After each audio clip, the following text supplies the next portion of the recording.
After the waters pulled back, the valley breathed again, but the air was thick with the smell of death.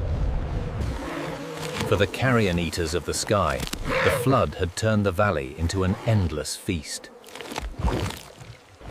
The river had done what tooth and claw alone never could, stacking the dead in easy heaps.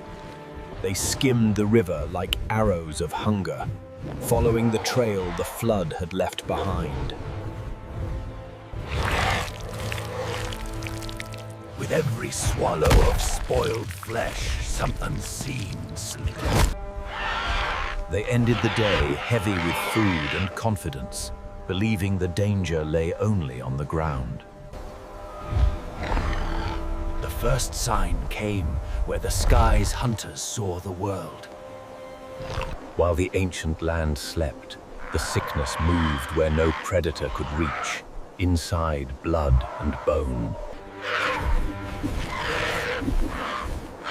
As the light returned, so did the cost of last night's feast. They still flew, still hunted, but each wing beat now pulled against an invisible weight. Grace in the sky began to fray, invisible illness tugging at patterns older than memory. The sickness now seeped back out of them, drifting into water already stained by death. Pain crept into the very places they trusted to hold them aloft.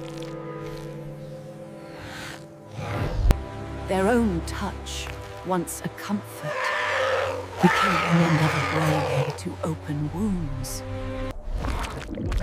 The plague carved deeper with every breath, turning air itself into a blade. The age of wings did not end in a single moment. Places that had once held them like old friends now rejected their weakened grip. Their bodies came apart under the strain, as if some hidden fire was burning them from the inside. Their safe places filled with stillness, faster than any predator could have managed. Where the plague left weakness, the hunters of the ground wrote their own cruel lessons. The plague did not choose sides. It simply looked for new bodies to ride. In the end, the plague left the same mark as any predator: emptiness behind the eyes. They began to step away from their own, guided by a nameless discomfort. The sky sent water again, but this time it could not wash away what had already taken root.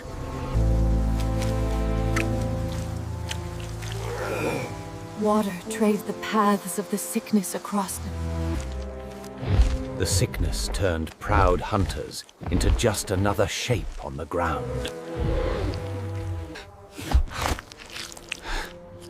The plague peeled them back until the inner workings of life were left open to the air.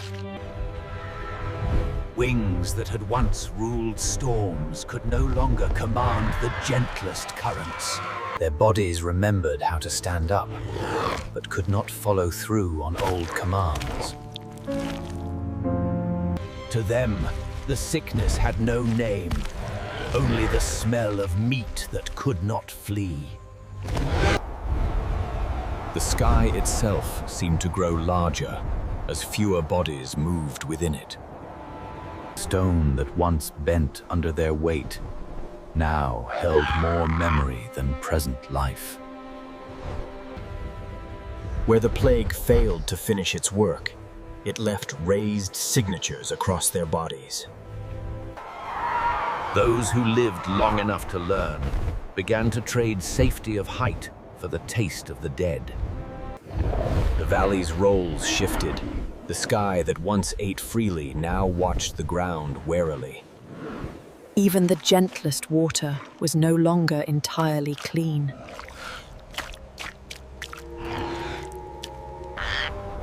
Their instinct to care for one another became another pathway for the plague to travel.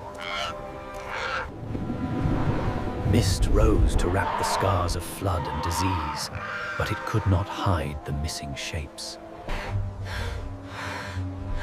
Some stayed just long enough to feel how far they had fallen from what they once were. When the sky finally refused them, it did so without mercy. The plague gathered its harvest in places where land and air met. The groundwalkers did not understand the sickness, but they moved around it all the same. By the time